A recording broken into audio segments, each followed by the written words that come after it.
Mungkin dari Ibu Dikorita bisa memberikan penjelasan terkait gempa bumi yang tadi terjadi di hari ini, Jumat malam, dan ini juga menimbulkan beberapa kerusakan ringan dan dirasakan di beberapa wilayah. Silakan Ibu penjelasannya, monggo kami persilahkan.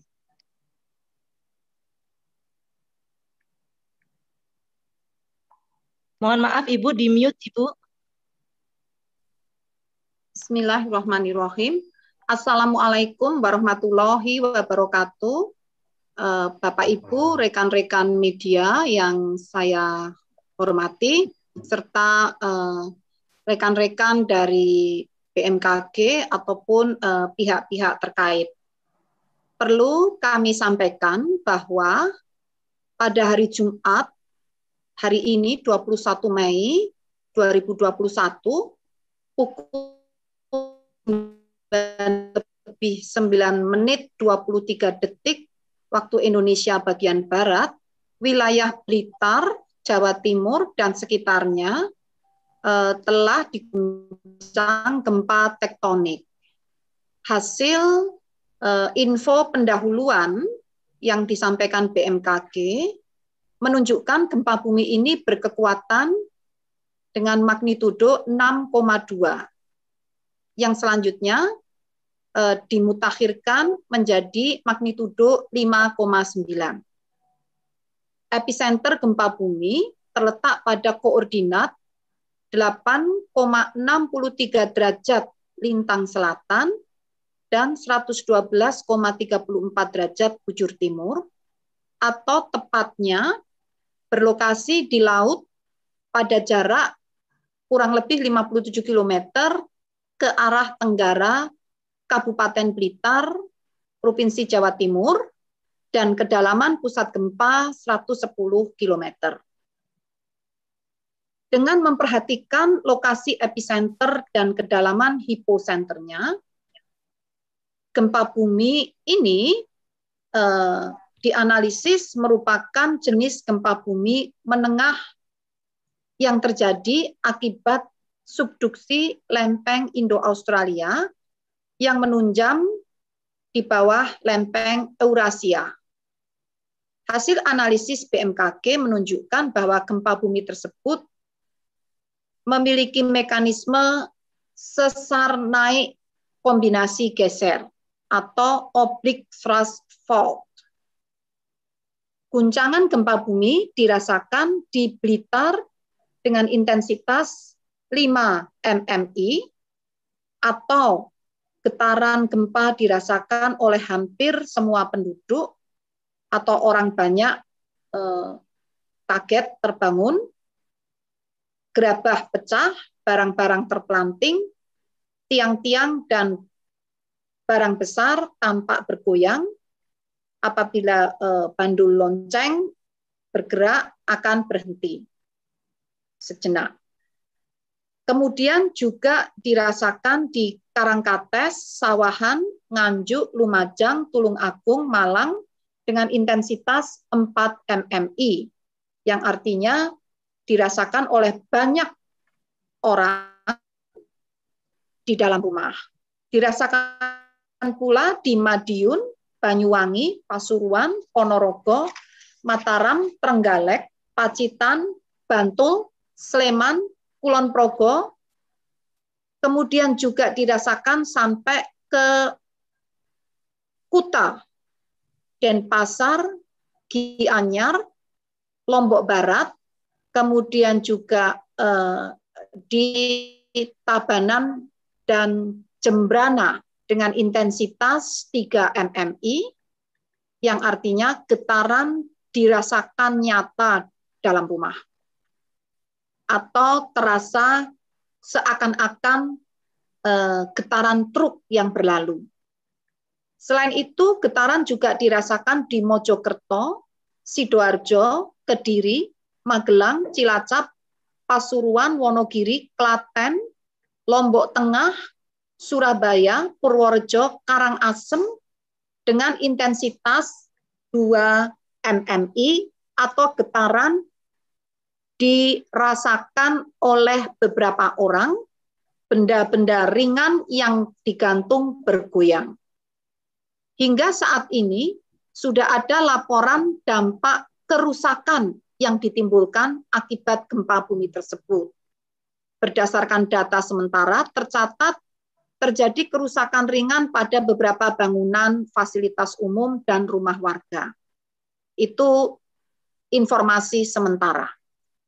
Kemudian dari hasil analisis BMKG melalui pemodelan matematik menunjukkan bahwa gempa bumi ini tidak berpotensi tsunami. Hingga pukul 20 waktu Indonesia bagian Barat, telah tercatat gempa bumi susulan sebanyak 2 kali dengan magnitudo 3,1 dan 2,9. Nah, rekomendasi yang perlu kami sampaikan kepada masyarakat dihimbau agar tetap tenang dan tidak terpengaruh oleh isu yang tidak dapat dipertanggungjawabkan kebenarannya. Mohon hindari bangunan yang retak atau rusak akibat gempa. Periksa dan pastikan bangunan tempat tinggal tahan gempa ataupun tidak ada kerusakan akibat getaran gempa yang dapat membahayakan kestabilan bangunan. Pastikan itu sebelum Anda kembali ke dalam rumah.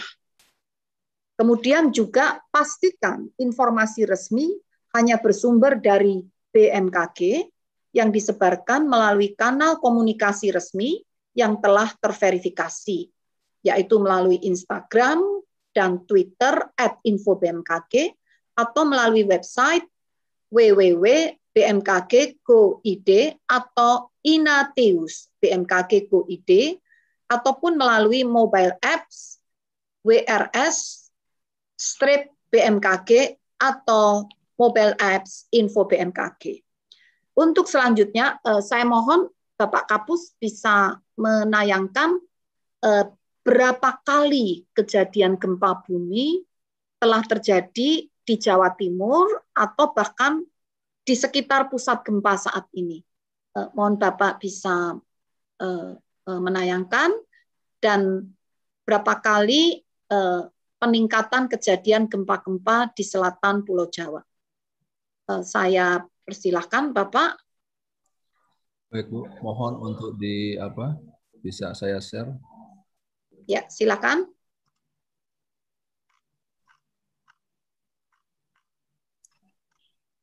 Mohon host untuk mungkin hostnya bisa dikoordinir host virtual. Mohon segera agar Pak Nana bisa. Sudah tampil ya? Ya, yang di selatan Jawa Timur sudah berapa kali dalam tahun ini atau dalam bulan ini? Mungkin Pak Bambang bisa menjelaskan. Hingga malam ini 2 kali gempa susulan, tetapi sebetulnya kan di wilayah tersebut sudah baru saja juga terjadi gempa di bulan April yang lalu. Ya, baik Bu. Terima kasih Bapak Ibu semuanya bahwa ini adalah peta seismisitas untuk tahun 2021 untuk Jawa ya, di selatan Jawa. Ini cukup banyak sekali memang aktivitas kegempaan di selatan Jawa. Nah, di selatan Jawa Timur juga di sini menunjukkan adanya peningkatan aktivitas terlihat dari titik-titik dalam beberapa bulan ini ya Pak. Ya, Bu, ini kan sampai Mei. Dalam 5 bulan, belum sampai 5 bulan ya. Belum sampai 5 bulan ini terjadi aktivitas kegempaan seperti ini. Artinya di sini memang aktivitasnya cukup tinggi Bu ya. Ini gempanya bervariasi dari 2 sampai dengan magnitudo 6. Begitu juga kedalamannya bervariasi. Jadi demikian ini yang bisa kami sampaikan terkait dengan aktivitas kegempaan secara umum di selatan Jawa maupun di Jawa Timur. Baik. Nah, dari data BMKG dalam tahun ini yang baru memasuki bulan kelima dibandingkan dengan tahun lalu memang terjadi peningkatan signifikan signifikan jumlah kejadian gempa bumi. Hal ini harus kami open ke publik. Jadi ini bukan data rahasia, ini data yang harus diketahui oleh publik. Dan kami mohon dengan informasi ini, kami mohon terutama pemerintah daerah yang berada di wilayah sepanjang pesisir Jawa ataupun provinsi yang memiliki pesisir selatan Jawa perlu mewaspadai adanya peningkatan aktivitas kegempaan yang signifikan dalam beberapa bulan terakhir di tahun 2021 ini. Bagaimana untuk mewaspadai, kami mohon agar untuk segera melakukan atau memastikan bahwa konstruksi-konstruksi bangunan di wilayah-wilayah pesisir selatan Jawa ini benar-benar terutama bangunan vital seperti sekolah, gedung mal, kantor-kantor, mohon pastikan itu benar-benar sudah sesuai dengan standar bangunan tahan gempa. Terutama saya ulangi sekali lagi, mal, rumah sakit, bangunan-bangunan penting yang mengundang atau banyak orang akan berada di situ.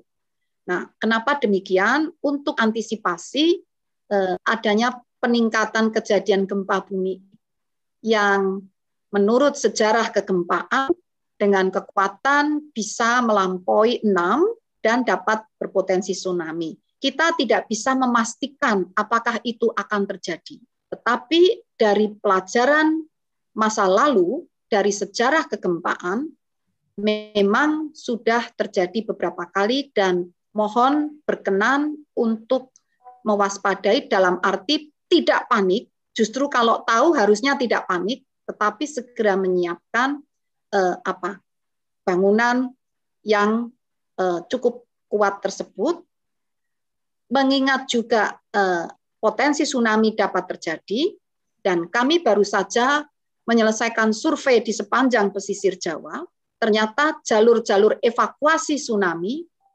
masih hampir sebagian besar kabupaten di pesisir Jawa, jalur evakuasi tsunami-nya masih belum memadai. Sehingga meskipun BMKG mengeluarkan peringatan dini, tetapi jalur tersebut belum memadai untuk melakukan evakuasi. Masih ada yang terpotong oleh sungai yang rawan dilewati tsunami dan tidak ada jembatannya untuk menyeberang. Dan masih cukup signifikan dijumpai jalur evakuasi terlalu jauh, sehingga dengan waktu datangnya tsunami yang pendek, dikhawatirkan tidak memungkinkan untuk keselamatan. Nah, poin ini, kejadian gempa yang baru saja terjadi, merupakan alarm bahwa kita harus segera menyiapkan ini aspek-aspek keselamatan bangunan ataupun jalur-jalur evakuasi apabila skenario terburuk terjadi sewaktu-waktu yang tidak dapat diprediksi kapan. Demikian yang perlu kami sampaikan. Semoga dapat bermanfaat bagi kita semua. Terima kasih. Billahi taufik wal hidayah. Wassalamualaikum warahmatullahi wabarakatuh. Waalaikumsalam. Baik, terima kasih Ibu Dikorita dan Pak Bambang. Sebelum kita lempar ke pertanyaan, Ibu, ada beberapa pertanyaan yang sudah menunggu di ruang chat. Mungkin ada tambahan dari Pak Sadri dan dari Kapus lainnya. Mungkin bisa dipersilahkan, Bapak. Silakan. Ya, terima kasih Bu Ririn. Saya cuma menambahkan sedikit ya, bahwa apa yang disampaikan tadi Pak Bambang dilihat dari slide, bahwa memang kejadian gempa di selatan Jawa ya, kita lihat tadi di Jawa Timur bagian selatan itu meningkat ya dibandingkan tahun lalu. Sampai bulan Mei saja itu sudah banyak yang merah-merah, itu menunjukkan bahwa aktivitas di daerah tersebut cukup tinggi. sehingga kita perlu senantiasa waspada, tapi tidak panik gitu ya. Jadi ini untuk pemerintah daerah untuk siaga ya, waspada untuk membenahi bagaimana masyarakat bisa paham apa-apa yang harus dilakukan, mulai dari menyiapkan evakuasi, jalur-jalur evakuasi secara tertib, secara baik, yang masih kurang-kurang, yang biasanya ada hilang atau salah arah gitu ya. Saya pikir karena meningkat dan BPPT terus memberikan informasi monitoring setiap hari, mudah-mudahan bisa memberikan info kepada seluruh pihak dalam rangka melakukan proses mitigasi. Karena bencana gempa ini tidak bisa kita tahan ya. Memang bencana tersebut harus berproses, sehingga yang diperlukan adalah kesiapsiagaan kita, masyarakat tentunya, untuk mengantisipasi apabila terjadi hal-hal yang tidak kita inginkan. Yang jelas potensi itu sudah ada cukup tinggi, dan kita harus mempersiapkan diri gitu untuk bagaimana memitigasi apabila kejadian gempa. Karena gempa susulan kan akan ada terus gitu, selalu ada, dan bangunan yang sudah mulai retak-retak kalau bisa jangan dimasuki dulu gitu, karena gempa susulan walaupun tidak besar akan membuat bisa roboh bangunan tersebut sehingga bisa menimbulkan korban jiwa gitu. Mungkin itu kalau ada pertanyaan-pertanyaan mungkin Ibu Kepala di chat ya, mungkin Ibu Ririn bisa baca ya.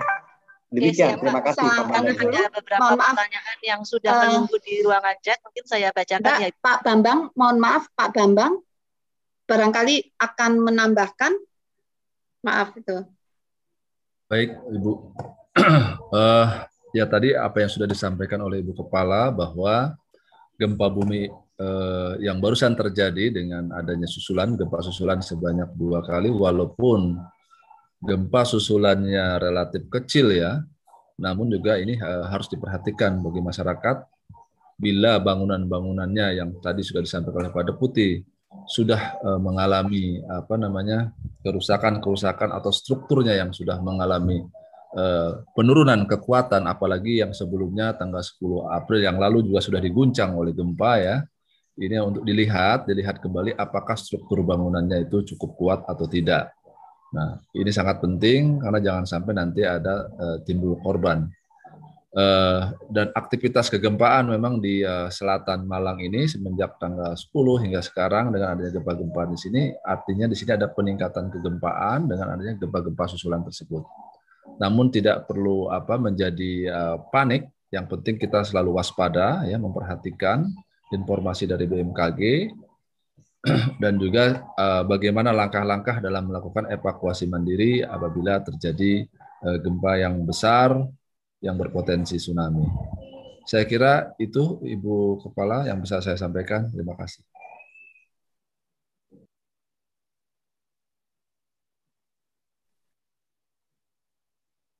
Nggak terdengar, Mbak.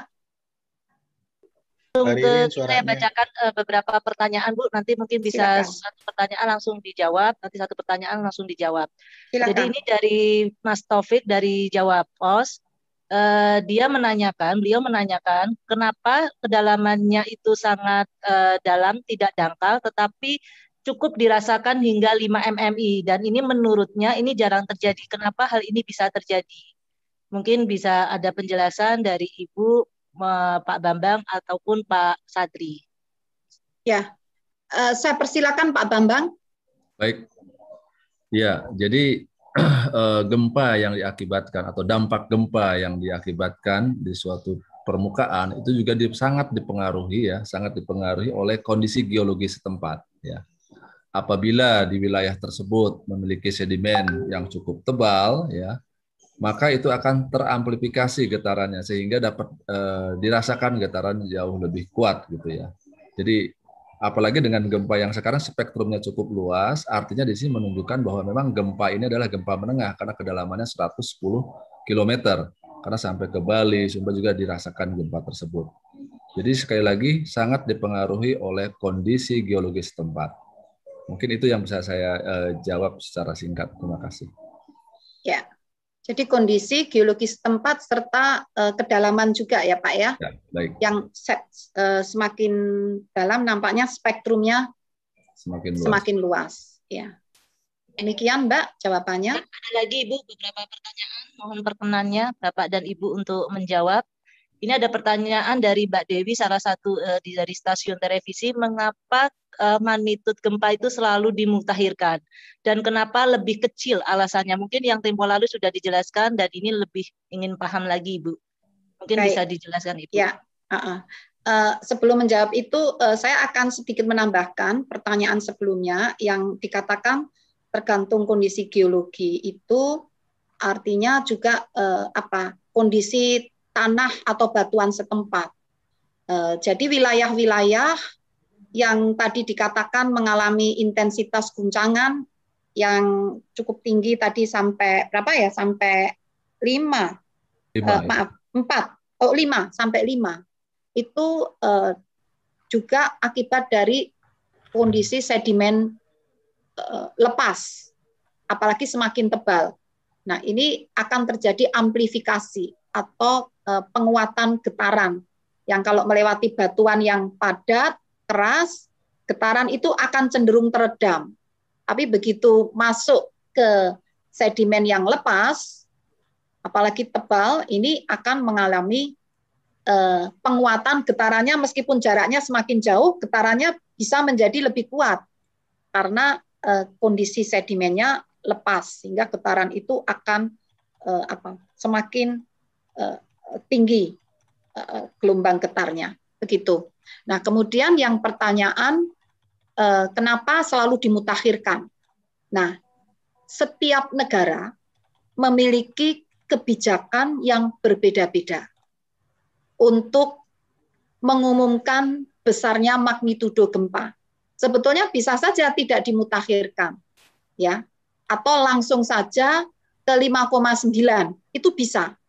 Tetapi itu menunggu setelah lebih dari 5 menit. Bahkan di Amerika mereka kebijakannya tunggu sampai stabil yaitu 15 menit. Misalnya USGS itu tunggu lebih dari 10 menit sampai 15 menit. Tunggu sampai stabil baru itu diumumkan.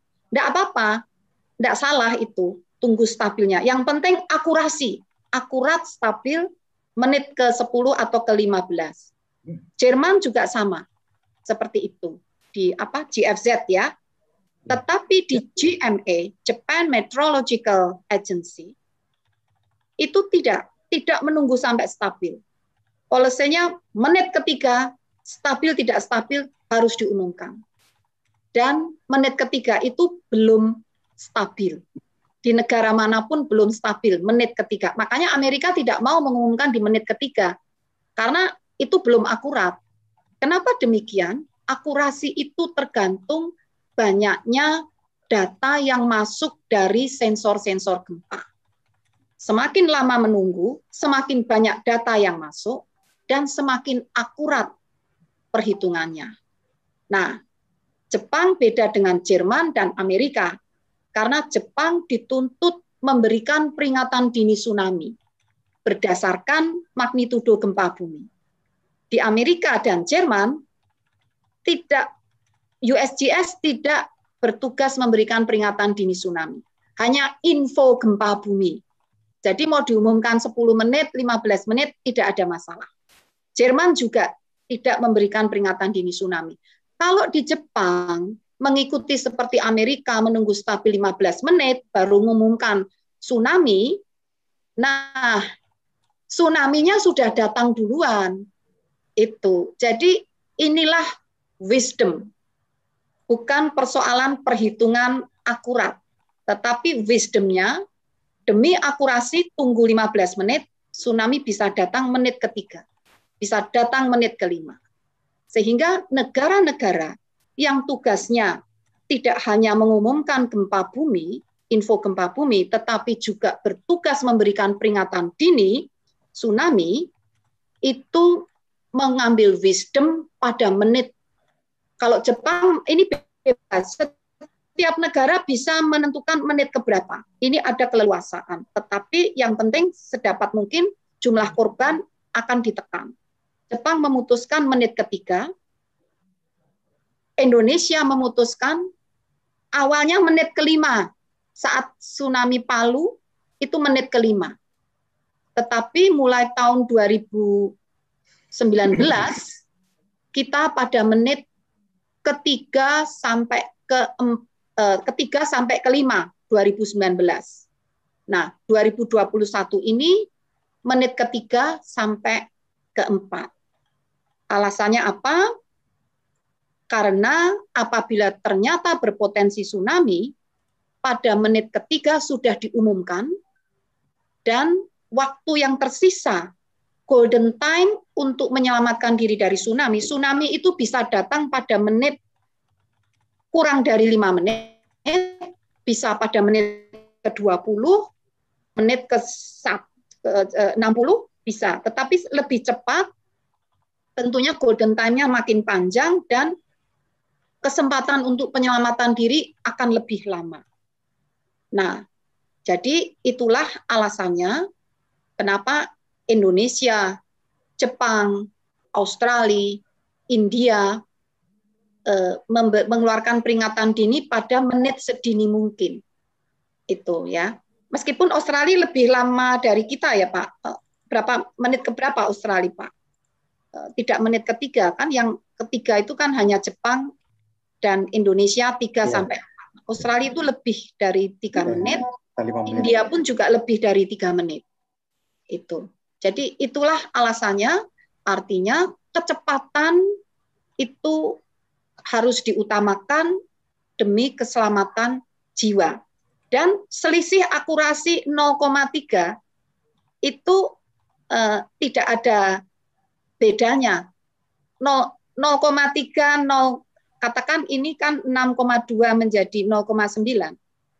Mau ditulis 5,9 atau 6,2, itu tidak signifikan. Tidak berarti perbedaan selisih 0,3 ini lalu mengakibatkan kerusakannya beda jauh. Tidak. Tapi yang signifikan kecepatannya. Untuk gempa bumi dan tsunami diutamakan kecepatan itu jauh-jauh lebih penting daripada seperti di Jepang saat mengeluarkan peringatan dini di tahun 2011, saat itu ada gempa bumi di mana? Di Jepang ya, di mana itu? Sendai ya. Fukushima. Menit ketiga itu magnitudonya 7,9 ya, 7, sekian. Ya. Menit ketiga. Tapi pada menit ketiga seketika sudah terjadi evakuasi. Tsunami-nya datang pada menit keberapa Pak? 20 ya, atau setelah itu ya, menit ke-20 sekitar itu tsunami datang. Tapi kan sudah dievakuasi sejak menit ketiga. Meskipun ada korban, sudah mencuri waktu. Ada sisa masih lebih dari 15 menit. Nah, setelah itu pada menit ke-30 baru dikeluarkan angka magnitudo yang paling akurat. Ternyata magnitudonya itu 9. Itu baru bisa dihitung pada menit ke-30. Bayangkan kalau Jepang menganut konsep akurasi, mereka tidak akan mengumumkan pada menit ketiga. Nunggu kalau sudah 30 menit baru diumumkan. Tsunami sudah selesai. Nah, jadi masyarakat akan diselamatkan dengan kecepatan. Itulah yang perlu dijelaskan, yang pernah kami sampaikan sebelumnya juga. Terima kasih. Mic-nya masih mute, Mbak Erin. Baik, terima kasih Ibu di Korita atas penjelasannya. Mungkin ini menjawab pertanyaan dari Pak Sutikno yang menanyakan tadi mengapa potensi tsunami, berapa lama BMKG mengeluarkan tsunami early warning. Itu tadi sudah dijelaskan oleh Ibu di Korita bahwa kecepatan lebih penting daripada keakuratan. Nah, menjawab pertanyaan berikutnya Ibu, ini ada pertanyaan, perbedaan antara gempa di Blitar dengan di Malang itu apa bedanya Bu? Mekanismenya dilihat dari mekanismenya. Terus kemudian yang kedua itu mengapa apakah ada potensi gempa besar yang terjadi di Jawa Timur? Karena akhir-akhir ini sering terjadi di pesisir Jawa Timur. Apakah ada kemungkinan atau potensi terjadinya gempa yang lebih besar? Mungkin itu Ibu, terima kasih. Terima kasih. Saya persilakan Bapak Kepala Pusat untuk menyampaikan. Ya, baik Bu. Jadi untuk gempa yang kemarin sebelumnya ya tanggal 10 April ya dengan kekuatan 6,1 dan sekarang adalah 5,9 itu memiliki mekanisme yang berbeda tentunya walaupun didapat di lokasi yang hampir sama ya tetapi memiliki yang berbeda. Karena bisa kita lihat yang sekarang ini adalah baru diikuti dengan gempa susulan ya dua kali gempa susulan. Begitu juga untuk yang sebelumnya itu adalah ada 9 kali kalau tidak salah gempa susulan yang terjadi pada tanggal 10 April.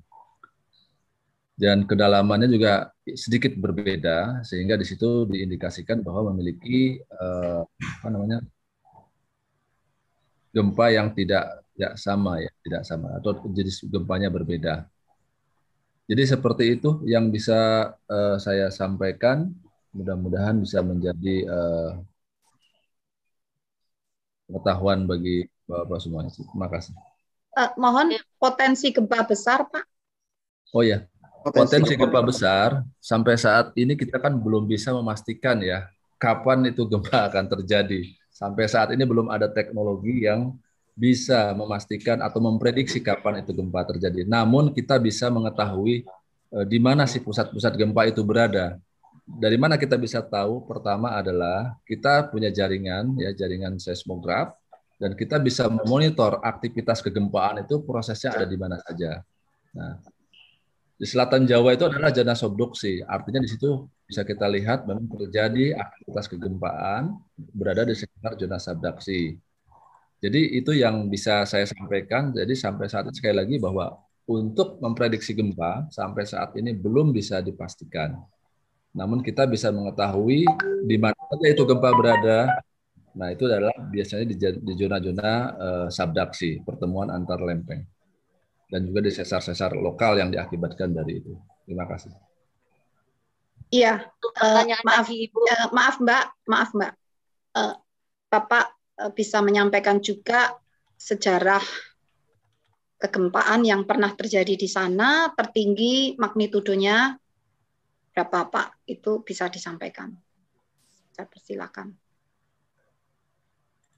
Mute. Saya udah enggak. Pak Bambang yang Bapak mute ya. Pak Bambang, mohon di-unmute ya. Ya. Jadi ya sejarah kegempaan di selatan Malang yang terjadi ya bahwa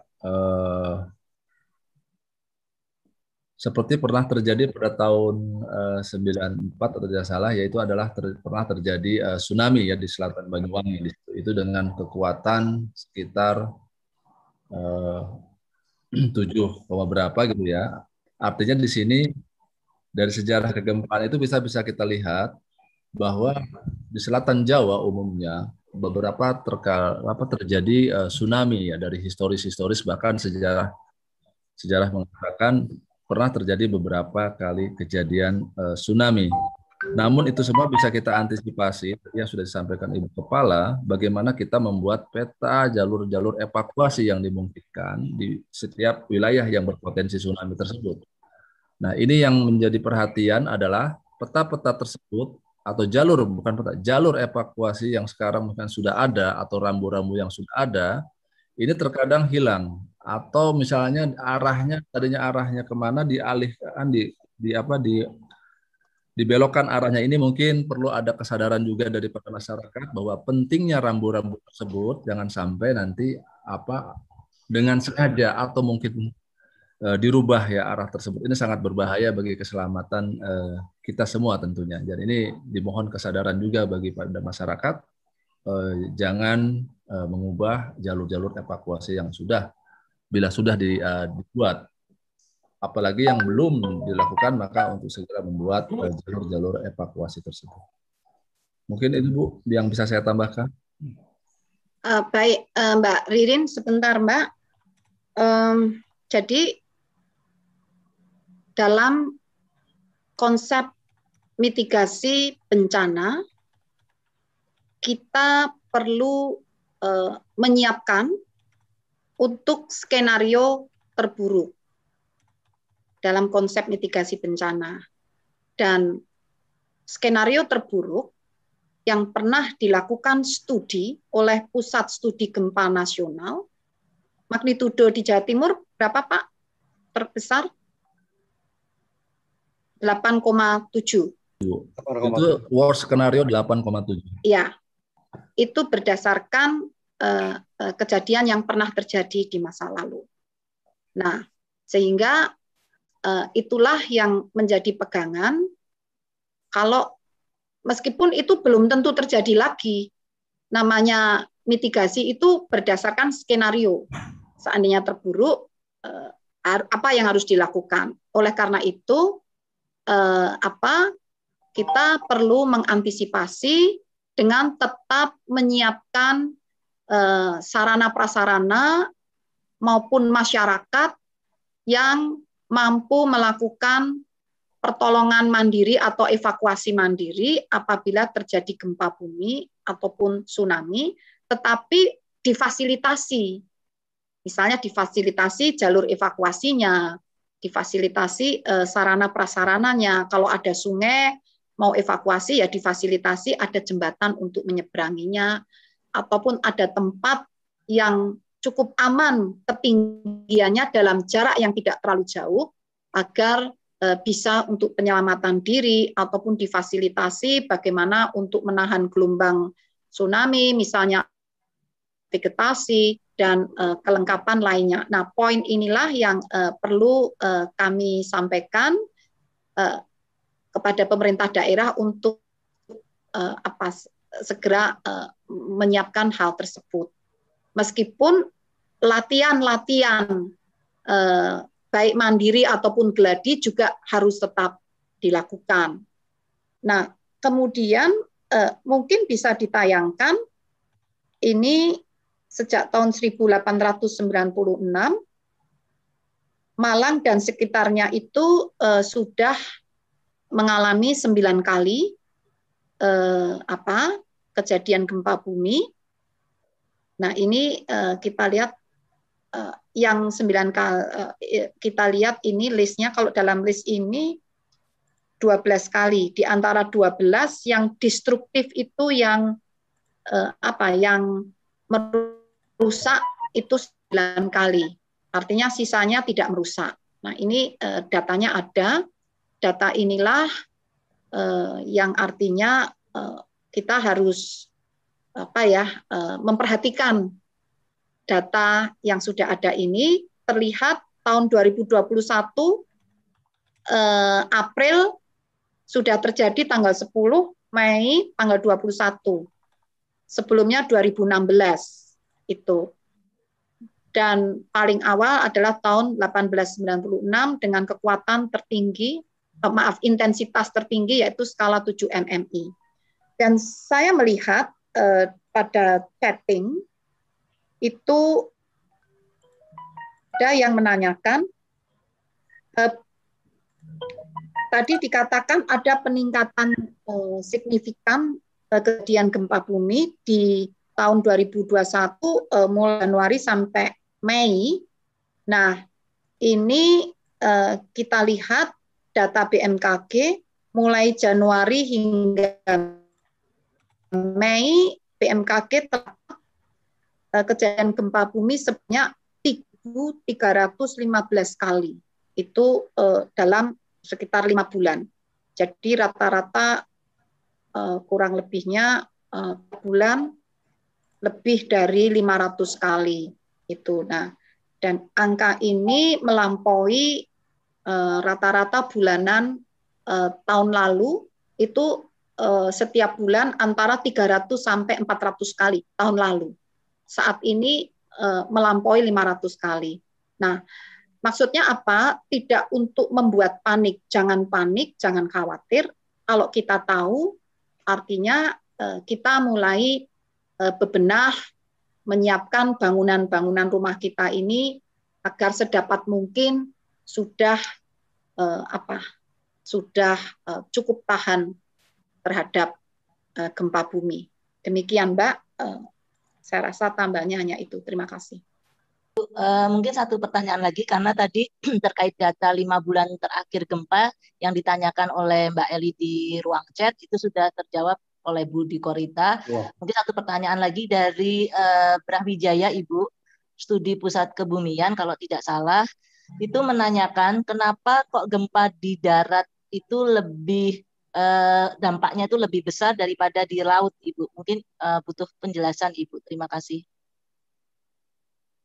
Silakan Pak Bambang. Ya, Pak baik, Kepala Bu. Pusat. Ya, baik. Ya, gempa di darat kenapa sering berdampak gitu ya? Ya sudah pasti karena kita ya tinggal itu adalah di darat ya. Karena lokasinya dekat dengan darat, tentunya sangat berdampak dengan di mana kita berada.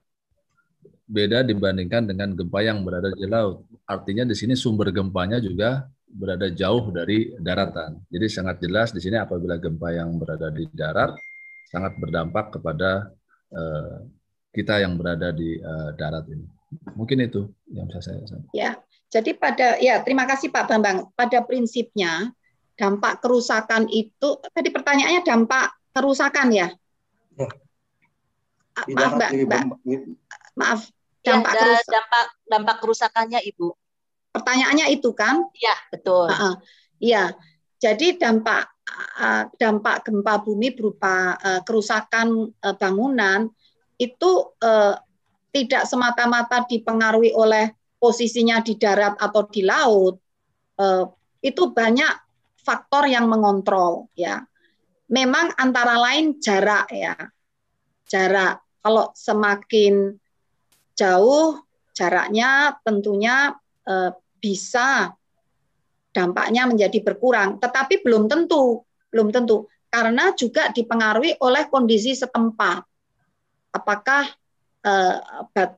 batuan atau tanah setempat itu mengamplifikasi getaran gempa. Juga dipengaruhi oleh kondisi konstruksi bangunannya. Kalau konstruksi bangunannya memang misalnya tidak ada penguat pada bangunan tersebut, ya meskipun di darat ataupun di laut ya tetap bisa rusak. Dan magnitudonya, jadi sebetulnya yang mengontrol itu tidak faktor tunggal, ada pengaruh magnitudo, jarak, kedalaman, juga kondisi tanah atau batuan setempat, juga kondisi topografi setempat, juga kondisi konstruksi bangunannya, atau apakah kebetulan di situ ada jalur patahan, itu sangat mempengaruhi. Jadi kita tidak bisa menyimpulkan kalau di darat pasti dampaknya lebih besar daripada di laut ataupun sebaliknya. Tidak langsung otomatis menyimpulkan seperti itu. Terima kasih. Ibu, Bapak, ini izin satu pertanyaan lagi nih dari tim rescue, Ibu. Tadi sudah ditutup, tapi mereka ingin bertanya dari tim rescue. Pertanyaannya, ini kan gempa sering terjadi berurutan dari Pulau Sumatera, bahkan Kalimantan pun juga sering terjadi gempa dengan magnitudo yang besar dan dapat membangkitkan sesar kendeng ya, kemudian berdampak pada energi patahan megatrust. Nah, ini kan perlu ada edukasi dan sosialisasi kepada masyarakat. Ya, jadi seperti yang dijelaskan tadi oleh Ibu Dikorita bahwa peranan pentahelix dan edukasi serta building codes itu perlu diterapkan dalam memitigasi gempa bumi dan tsunami. Mungkin ada tambahan dari Ibu Dikorita, Bu, atau Pak Bambang maupun Pak Sadri. Terima kasih. Saya persilakan Pak Sadri, monggo. Ya. Nanti Pak Bambang. Terima kasih. Saya pikir ini pertanyaan bagus ya. Jadi konsep mitigasi yang harus kita kedepankan karena terutama bagaimana edukasi kepada masyarakat. sehingga masyarakat akan siap ya dalam menghadapi bencana gempa yang besar yang akan terjadi. Sehingga perlu ada edukasi pada masyarakat yang lebih intens. Saat ini BMKG bersama BNPB dan BPBD telah menginisiasi sejak lama ya apa yang disebut dengan Sekolah Lapang Geofisika atau SLG. Itu kita laksanakan setiap tahun di beberapa lokasi di seluruh Indonesia. Dan tahun ini kita mengambil tema Tsunami Ready. Jadi masyarakat yang siap menghadapi tsunami. Sehingga BPBD dan Pusdalops dan sebagainya kita bekali dengan peta rawan tsunami, kemudian bagaimana untuk jalur evakuasi dan segala macam itu. Sehingga di sinilah diperlukan bagaimana sinergi pentahelix ya. Semua bersama-sama untuk mewujudkan apa yang disebut dengan selamat dan dari gempa atau tsunami. Demikian Bu, terima kasih. Mungkin Pak Bambang ada tambahan lain, silakan. Baik Pak Dep, saya hanya sedikit menambahkan tadi sudah disampaikan oleh Pak Deputi bahwa dalam kegiatan SLG ini kita juga melibatkan dari berbagai stakeholder. Dan kita juga sudah salah satunya adalah kerjasama dengan salah satu misalnya dengan Baguna ya untuk bagaimana dalam upaya penyelamatan atau dalam upaya mitigasi gempa bumi dan tsunami. Artinya di sini dengan pentahelix ini bukan hanya tanggung jawab pemerintah saja, jadi juga tanggung jawab dari semua pihak untuk upaya mitigasi atau upaya meminimalkan dampak dari gempa bumi dan tsunami ini. Mungkin itu Pak Deputi yang bisa saya tambahkan. Terima kasih. Ya, terima kasih Pak Bambang. Ya. Baik, terima kasih Bapak-Bapak. Ini untuk memperjelas, kami akan menayangkan bagaimana konsep untuk mitigasi gempa bumi dan tsunami sesuai dengan Perpres nomor 93 tahun 2019. Jadi untuk penanganan ataupun mitigasi gempa bumi dan tsunami itu sudah diatur dalam Perpresnya. Ada bagian hulu itu kalau kita melihat ada garis putus-putus merah itu membatasi bagian hulu dan hilir. Hulu adalah bagian struktur, hilir di bawah garis putus-putus merah itu hilir, yaitu bagian kultur. Artinya apabila hulu dan hilir, struktur dan kultur tidak bekerja sama, mitigasi ini tidak akan berhasil. Struktur atau hulu dikoordinasikan oleh BMKG. Tetapi BMKG tidak mungkin bekerja sendiri. BMKG diperkuat oleh Badan Informasi Geospasial atau BIG, karena BIG ini yang menyiapkan tide gauge sebagai verifikator untuk cek apakah tsunami benar-benar sudah sampai pantai. Kemudian saat ini BMKG didukung ada 3 titik ya kalau tidak salah, 2 atau 3 titik buoy yang dioperasikan oleh BPPT. Tugas buoy ini antara lain untuk verifikasi, mencocokkan, meyakinkan apakah tsunami memang sudah benar-benar datang menerjang buoy itu, antara lain.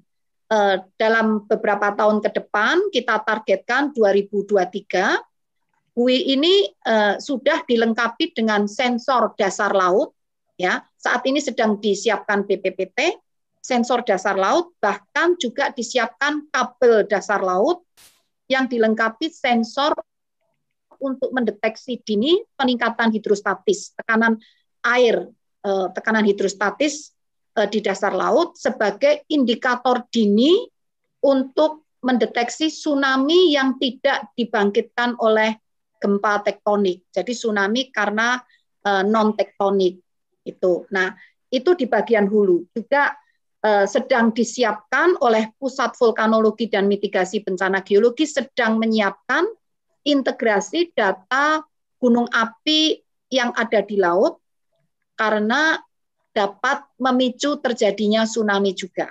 Nah, ini sedang berproses saat ini di bagian hulu. Namun itu semua tidak ada artinya kalau di bagian hilir tidak disiapkan masyarakatnya. Siapa pemangku kepentingan atau yang berwenang di bagian hilir dikoordinasikan oleh Badan Nasional Penanggulangan Bencana bersama BPBD dan beberapa kementerian lembaga terkait. Nah, terutama untuk terutama untuk edukasi publik. Jadi masyarakat harus selalu disiapkan, diliterasi, diedukasi, dilatih agar sewaktu-waktu kalau terjadi peringatan dini tsunami yang disampaikan BMKG, itu masyarakatnya sudah siap untuk merespons dengan tepat. Nah, jadi peringatan dini BMKG ini tidak akan berarti apa-apa bila bagian hilir atau kultur yang dikoordinasikan oleh BNPB dan BPBD atau pemerintah daerah, kalau tidak siap masyarakatnya, tidak ada latihan, tidak ada secara rutin, gladi ataupun sarana prasarananya tidak disiapkan, peringatan dini itu menjadi tidak berarti. Dan yang berbahaya kalau sampai di BPBD atau di pemerintah daerah tidak ada yang jaga 24 jam untuk memencet sirine. Karena sirine itu dikendalikan, dioperasikan oleh pemerintah daerah setelah menerima informasi peringatan dini dari BMKG. Jadi peringatan dini ini otomatis dari mesinnya BMKG masuk ke mesinnya BPBD di daerah agar segera bisa ditindaklanjuti apabila harus evakuasi. BPBD atau pemerintah daerah dengan otonomi kewenangannya bisa memerintahkan masyarakatnya untuk evakuasi. Nah, itu semua harus ada latihan, harus ada kesiapan agar peringatan dini benar-benar bisa berjalan dan benar-benar bisa menyelamatkan. Jadi benar sekali harus ada pelatihan-pelatihan. Nah, itu koordinasinya baik oleh BNPB ataupun pemerintah daerah. Namun kami BMKG bersama-sama sering pula melakukan kegiatan pelatihan bersama pemerintah daerah, bersama BPBD, bersama BNPB, terutama kami ada program sekolah lapang gempa yang dikerjasamakan dengan pihak-pihak terkait, terutama pemerintah daerah. Jadi betul sekali harus sering ada latihan itu, dan harus masyarakat juga bangkit sadar, tidak perlu dioyak-oyak bahasa Jawanya.